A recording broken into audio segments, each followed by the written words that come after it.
इन दिनों जंगली हाथियों का आतंक देखने को मिल रहा है। जंगल से आकर रिहायशी इलाके में घुसे हाथी मौत बनकर घूम रहे हैं। हाथियों के एक बड़े झुंड ने एक व्यक्ति को कुचल कुचल कर मार डाला, कई घरों पर हमला बोला और खेतों में लगी फसल को भी बर्बाद कर दिया। ये रिपोर्ट देखिए।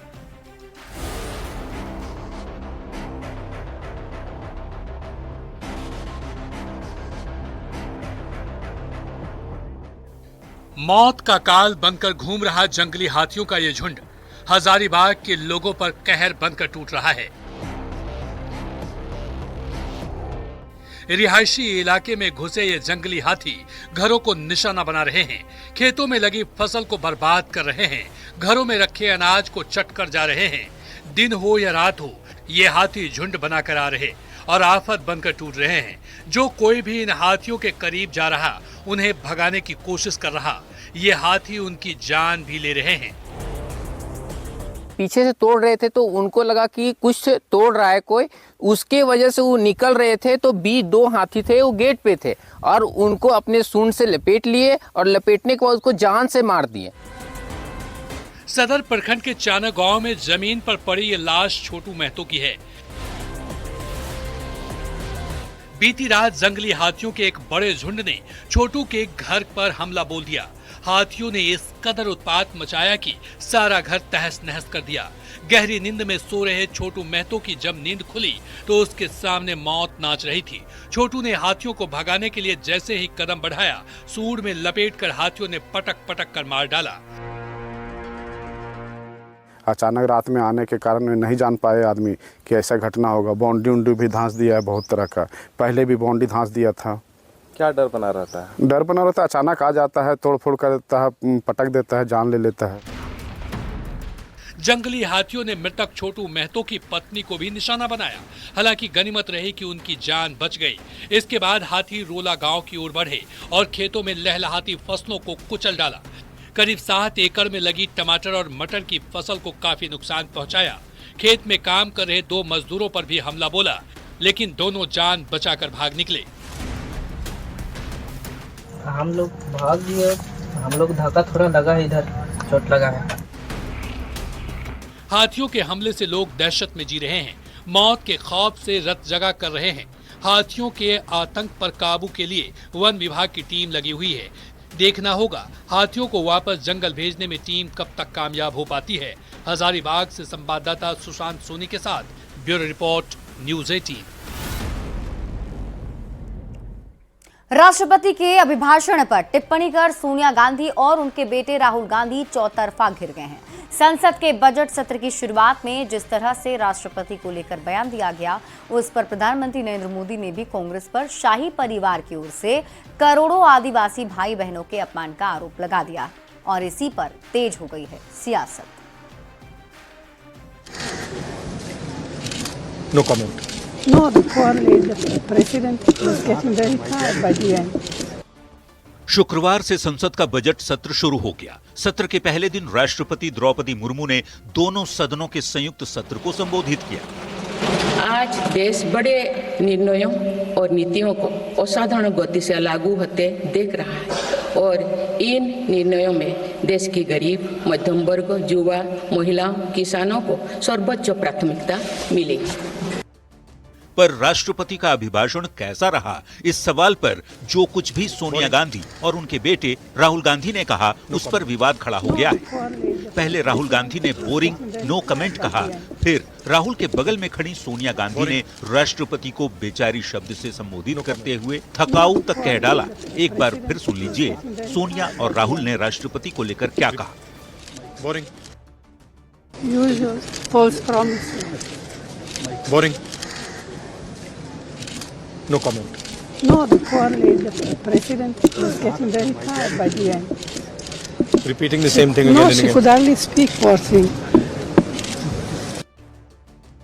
सोनिया राहुल की ओर से राष्ट्रपति के अभिभाषण की टिप्पणी पर प्रधानमंत्री नरेंद्र मोदी ने तल्ख टिप्पणी की और कहा कि शाही परिवार के लोगों ने राष्ट्रपति पर अशोभनीय टिप्पणी कर देश के 10 करोड़ आदिवासी भाई बहनों का अपमान किया है। शाही परिवार के एक सदस्य ने कहा कि आदिवासी बेटी ने बोरिंग भाषण दिया। दूसरी सदस्य तो इससे भी एक कदम आगे बढ़ गई। उन्होंने राष्ट्रपति जी को पुअर थिंग कहा, गरीब कहा और चीज कहा, थकी हुई कहा। ये देश के 10 करोड़ आदिवासी भाई बहनों का अपमान है। कांग्रेस सांसद सोनिया गांधी और राहुल गांधी संसद के बजट सत्र के पहले दिन राष्ट्रपति के अभिभाषण पर जो टिप्पणी की, उससे सवाल उठता है कि क्या सोनिया राहुल ने राष्ट्रपति का अपमान किया? क्योंकि राष्ट्रपति देश के सर्वोच्च नागरिक माने जाते हैं, तीनों सेनाओं की अध्यक्षता करते हैं। सोनिया गांधी और राहुल गांधी की ओर से राष्ट्रपति पर दिए बयान के बाद कांग्रेस पार्टी अब खुद ही फंसती नजर आ रही है, क्योंकि सवाल भारतीय गणतंत्र के सर्वोच्च पद की गरिमा से जुड़ा है। Bureau report, news 18। राष्ट्रपति द्रौपदी मुर्मू पर सोनिया गांधी के बयान के बाद पूरे देश में विरोध शुरू हो गया है। पूर्व मुख्यमंत्री चंपाई सोरेन ने कहा कि सोनिया गांधी ने जो बयान दिया है वो माफी लायक नहीं है और देश के आदिवासी सोनिया गांधी को माफ नहीं करेंगे। उन्होंने कहा कि बीजेपी ने आदिवासी को सम्मान दिया, ये बात कांग्रेस को हजम नहीं हो रही। झारखंड के आदिवासी और मूलवासी लोग कांग्रेस को इसका जवाब देंगे।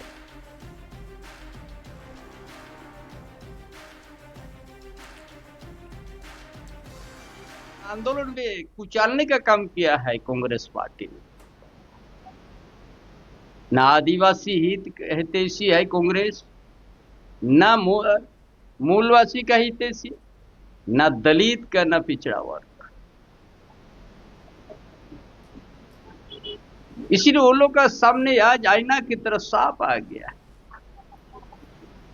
जो शब्द आज यूज किया लोकसभा में माफी देने का लायक नहीं है। पूर्व केंद्रीय मंत्री अर्जुन मुंडा ने कांग्रेस की ओर से राष्ट्रपति पर की गई व्यक्तिगत टिप्पणी पर नाराजगी जताई। उन्होंने कहा कि कांग्रेस को अपनी सोच से बाहर निकलना होगा।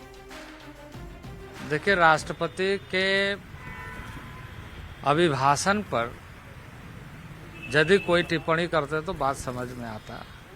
राष्ट्रपति पर टिप्पणी करना यह दुर्भाग्यपूर्ण है, इसलिए कि राष्ट्रपति एक पद को सुशोभित करते, उसका चेहरा कैसे है, देखने में कैसा लग रहा है, उसका रंग कैसा है, ये सोच को आज तक कांग्रेस अपने से बाहर नहीं निकाल पाई और इसीलिए अपने रंगों के ऊपर में चीजों को देख रही है। हम श्वेत नहीं है, हम अश्वेत हैं। हमारा चेहरा, हमारा रंग वैसे ही है और हमें अपने रंग पर गर्व है। तो ये थका हुआ, बेचारी देखने में, है ना, इस तरह का टिप्पणी करने का क्या मतलब है? और अब खबर आपके स्वास्थ्य से जुड़ी हुई। झारखंड में नस की रेयर बीमारी GBS यानी गुइलन बैरे सिंड्रोम की एंट्री हो चुकी है। महाराष्ट्र से आई बच्ची में इस बीमारी के लक्षण मिले हैं, जिसके बाद स्वास्थ्य विभाग अलर्ट मोड पर आ गया है। क्या है ये बीमारी, क्या है इसके लक्षण और इस बीमारी से बचाव के लिए स्वास्थ्य विभाग की क्या है तैयारी, जानिए इस रिपोर्ट के जरिए। सावधान, रांची में GBS की एंट्री। नर्व्स की रेयर डिजीज है गुइलन बैरे सिंड्रोम। बच्ची में मिले गंभीर बीमारी के लक्षण, गुइलन बैरे सिंड्रोम। पहला केस मिलने पर स्वास्थ्य विभाग अलर्ट।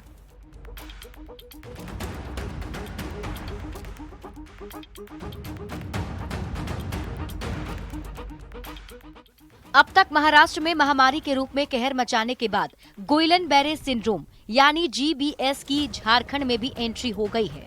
रांची के एक निजी अस्पताल में गुइलन बैरे सिंड्रोम का संदिग्ध मरीज मिला है। ये जो केस था, ये सुबह कमजोरी शुरू हुई और शाम को बच्चा इस स्थिति में आ गया कि वो सांस नहीं ले पा रहा था। तो कहीं ना कहीं जो हम लोग नॉर्मल GBS देखते हैं उससे तेजी से बढ़ा और ज्यादा सीवियर फॉर्म है ये डिजीज का। अब आपको बताते हैं आखिर क्या है GBS। GBS एक दुर्लभ नर्व्स डिजीज है। इसमें इम्यून सिस्टम अपनी ही नसों पर हमला करता है। अचानक सूनापन और मांसपेशियों में कमजोरी हो जाती है। इस बीमारी से मरीज लकवा का शिकार होता है या कभी कभी मौत भी हो सकती है। अब आपको बताते हैं इस बीमारी के लक्षण के बारे में।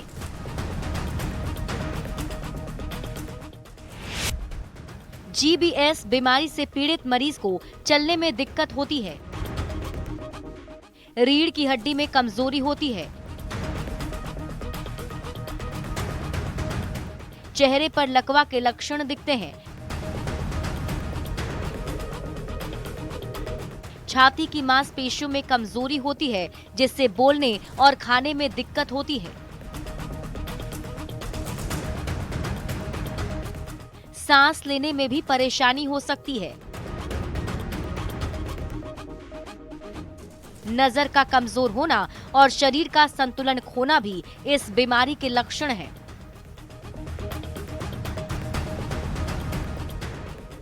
और सडन इसका वीकनेस, लोअर लिम्ब में वीकनेस स्टार्ट हुआ और शाम तक सीवियर होते चला गया।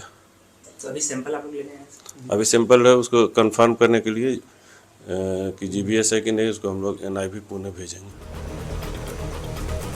स्वास्थ्य विभाग की टीम रांची के निजी अस्पताल पहुंची और मरीज के सैंपल लेकर उसकी जांच के लिए पुणे भेजने की तैयारी की जा रही है। साथ ही door to door sample collection की भी तैयारी है। हाउस टूर भी सनी चलाए हैं, मगर अभी तक कुछ ऐसा केसेस वहाँ पे नहीं मिला है। अभी जैसे हम लोग यहाँ पे ब्लड सैंपल कलेक्शन के लिए यहाँ पे बालपन हॉस्पिटल के लिए आए हुए हैं। महाराष्ट्र के साथ राजस्थान और बंगाल में बीमारी का असर दिख चुका है और अब झारखंड में GBS का मरीज मिलने के बाद सतर्कता बरती जा रही है। बीमारी के इलाज में समय खर्च करने से बेहतर है उसे फैलने से रोकने में ऊर्जा लगाना, ताकि दूसरे लोग उसकी चपेट में ना आ सके। स्वास्थ्य विभाग अलर्ट है और उम्मीद की जानी चाहिए कि इसका प्रसार और नहीं हो सकेगा। न्यूज़ 18 के लिए रांची से गौरव झा की रिपोर्ट। और इसी बीच रुक कर लेते हैं बड़ी खबर की ओर। सूत्रों के हवाले से आपको इस वक्त की बड़ी खबर बता दें, सीता सोरेन हो सकती हैं JMM में शामिल। बड़ी खबर सामने आ रही है, सूत्रों के हवाले से ये बड़ी जानकारी आप तक पहुंचा रहे हैं। JMM में वापसी परिवार की इच्छा, सूत्रों का कहना है। अपनी पार्टी, अपना घर, अपने लोग की बात सामने आई है। JMM छोड़कर BJP में सीता सोरेन शामिल हुई थी। लोकसभा चुनाव के वक्त में ही उन्होंने चुनाव भी लड़ा। सीता सोरेन ने जामताड़ा से भी चुनाव लड़ा था, लेकिन दोनों में ही हार का सामना उन्हें करना पड़ा। और अब सूत्रों के हवाले से खबर मिल रही है कि सीता सोरेन की घर वापसी हो सकती है, JMM में वापस वो शामिल हो सकती हैं। सूत्रों का कहना है कि ये परिवार की इच्छा है। तो सूत्रों से मिली जानकारी के मुताबिक सीता सोरेन की एक बार फिर से JMM में घर वापसी की चर्चा तेज हो गई है। हालांकि BJP और JMM दोनों ही पार्टियों ने इस जानकारी से इनकार किया है। सुनिए क्या कुछ कहना है दोनों दलों के नेता का। सीता सोरेन की बातचीत हो रही है तो आपके माध्यम से और प्रेस मीडिया के माध्यम से इस बात की पता चल रहा है, लेकिन चूंकि हम लोगों को अभी तक कोई जानकारी पार्टी में नहीं है। बात रहा भारतीय जनता पार्टी महासमुद्र है, बहुत से लोग आते हैं जाते हैं, परंतु भारतीय जनता पार्टी का जो संगठन है अभी भी ग्रास रूट पर है। कुछ बातचीत होगी कि नहीं होगी ये लोग का मामला, पारिवारिक मामला है, उसमें पार्टी का कोई स्टैंड नहीं। कोई ऐसी जानकारी जो दी? मेरे पास कोई जानकारी नहीं। कोई ऐसी इच्छा जाहिर की गई हो? मुझे नहीं मालूम, क्योंकि मेरे पास तो कोई इच्छा जाहिर किया नहीं है, तो मैं कैसे बता दूं। देखिए, केंद्रीय बजट से पहले एक बार फिर झारखंड में बकाये पर सियासी बवाल शुरू हो गया है। वित्त मंत्री राधा कृष्ण किशोर ने 1,36,000 करोड़ के बकाये का मुद्दा उठाया है और कहा है कि हमें विशेष पैकेज नहीं बल्कि हमारा बकाया पैसा ही चाहिए। इस पर अब सियासत शुरू हो गई है, ये रिपोर्ट देखिए। केंद्रीय बजट से पहले झारखंड की सियासत में बकाये पर बवाल फिर से शुरू हो गया है। केंद्रीय वित्त मंत्री निर्मला सीतारमण के साथ प्री बजट चर्चा और GST काउंसिल की बैठक में इस मुद्दे को उठाने वाले वित्त मंत्री राधा कृष्ण किशोर ने एक बार फिर बकाये पैसे के मुद्दे को तुल दे दिया है। धनबाद में वित्त मंत्री राधा कृष्ण किशोर ने कहा कि केंद्र सरकार की बजट से झारखंड को कोई विशेष पैकेज नहीं चाहिए। केंद्र सरकार 1,36,000 करोड़ बकाया ही चुका दे। है भारत सरकार जो बजट पेश करेगी उसमें वो घोषणा कर दे कि हम झारखंड को 1,36,000 करोड़ रुपया देने के लिए तैयार है। यही हमारे लिए बहुत होगा। झारखंड सरकार कोयले के राजस्व मद में बकाये को लेकर बार बार केंद्र से पैसे का डिमांड करती है। पिछली बार खान विभाग ने राशि को संशोधित कर बताया था कि कोल कंपनियों पर 1,36,000 करोड़ रुपए नहीं बल्कि 1,41,000 करोड़ बकाया है। वास्ट कोल रॉयल्टी की राशि 2,900 करोड़ से लगभग 2 गुना बढ़कर 6,029 करोड़ हो गई है। कॉमन कॉज की 32,000 करोड़ से बढ़कर 34,213 करोड़ और भूमि मुआवजा की राशि जो 2022 तक 41,142 करोड़ थी, वो सूद के 60,000 करोड़ रुपए जोड़ने पर 1,01,142 करोड़ रुपए हो गई है। आज 1,36,000 इसका इंटरेस्ट हम आपको नहीं बताएं, वो तो और आगे भाग जाएगा, लगभग 1,50,000 करोड़ रुपया हो जाएगा। हम तो सिर्फ अपना मूल पूंजी चाहते हैं। हेमंत सरकार में आरजेडी कोटे से मंत्री संजय यादव ने भी आम बजट को लेकर केंद्र पर निशाना साधा। श्रम संसाधन मंत्री ने तीखी टिप्पणी की और कहा कि झारखंड सोने की चिड़िया है और भारत सरकार इसे लूट रही है। झारखंड के लोगों को केंद्रीय बजट से काफी उम्मीद है। अगर केंद्र बकाया पैसों का भुगतान कर दे तो झारखंड में कई उद्योग लग सकते हैं। जो हम लोगों का बकाया है 1,36,00,000 रुपया हम चाहेंगे इस बजट में पास करके और झारखंड राज्य को दे ताकि झारखंड का विकास हो सके, ये उम्मीद हम लोगों को। भूमि मुआवजा, वास्ट कोल रॉयल्टी और कॉमन कॉज के बकाये पर बार बार बीजेपी आधार मांगती रही है। आधार नहीं होने का दावा कर बीजेपी पारदर्शिता पर सवाल उठाती है। ऐसे में देखना होगा कि आम बजट में केंद्र सरकार इस पर क्या फैसला लेती है। रांची से संवाददाता गौरव झा और धनबाद से संवाददाता संजय गुप्ता के साथ ब्यूरो रिपोर्ट, न्यूज़ 18। वहीं झारखंड में नगर निकाय चुनाव को लेकर राजनीतिक दलों ने जीत की रणनीति बनानी शुरू कर दी है। राज्य में भले ही दलीय आधार पर चुनाव नहीं हो रहे हों, पर राजनीतिक दल का दमखम चुनावी मैदान में जरूर दिखेगा। बात चाहे बीजेपी की हो, कांग्रेस की हो या फिर सत्ता की बागडोर संभाल रही जेएमएम की, हर दल राज्य में 49 नगर निकाय के चुनाव में ताल ठोकने को तैयार है।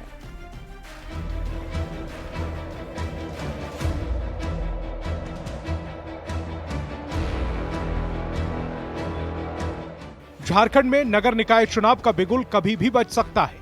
अटकलों पर अगर गौर करें तो मई महीने में निकाय चुनाव हो सकते हैं। चुनाव की संभावना को देखते हुए राजनीतिक दल भी कमर कसते दिख रहे हैं। माना जा रहा है कि निकाय चुनाव दलीय आधार पर नहीं होंगे, लेकिन अभी से ही राजनीतिक गुणागणित का सिलसिला शुरू हो चुका है। शहरी इलाकों में बीजेपी का वोट बैंक मजबूत माना जाता है। ऐसे में संगठन पर्व के बहाने बीजेपी इसे धार देने में जुट गई।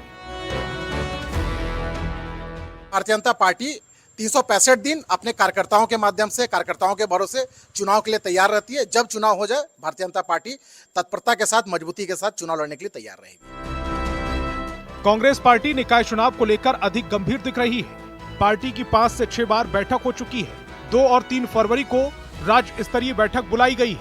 इधर जेएमएम भी सदस्यता अभियान के जरिए शहरों में आधार बढ़ाने में जुटा है और बीजेपी से बेहतर प्रदर्शन का दावा किया जा रहा है। हमारी पार्टी का ये सोच है कि अगर एकमत होकर हमारा एक उम्मीदवार खड़ा हो, गठबंधन के साथ हो या ऐसे हो, तो उसको हम लोग मदद करके आगे बढ़ाएंगे और जनता की सेवा के लिए उनको आगे खड़ा किया जाएगा। आने वाले समय में जब भी नगर निकाय चुनाव हो, शहर में हम अपनी स्थिति और मजबूत करेंगे। हम पहले भी मजबूत थे, लेकिन अब और मजबूत करेंगे और हम उम्मीद करते हैं कि इस बार नगर निकाय के चुनाव में भाजपा से बेहतर प्रदर्शन हमारी पार्टी करेगी। झारखंड में ट्रिपल टेस्ट के बाद नगर निकाय चुनाव कराए जाएंगे। इसे लेकर ओबीसी आरक्षण के सर्वे का काम अंतिम चरण में है। अब इंतजार है तो निकाय चुनाव की घोषणा का। इसके बाद शहर की सरकार बनेगी और विकास की रफ्तार गति पकड़ेगी। न्यूज़ 18 के लिए रांची से अविनाश कुमार की रिपोर्ट। और फिलहाल इस बुलेटिन में अभी के लिए बस इतना ही। आप देखते रहिए न्यूज़ 18 बिहार झारखंड।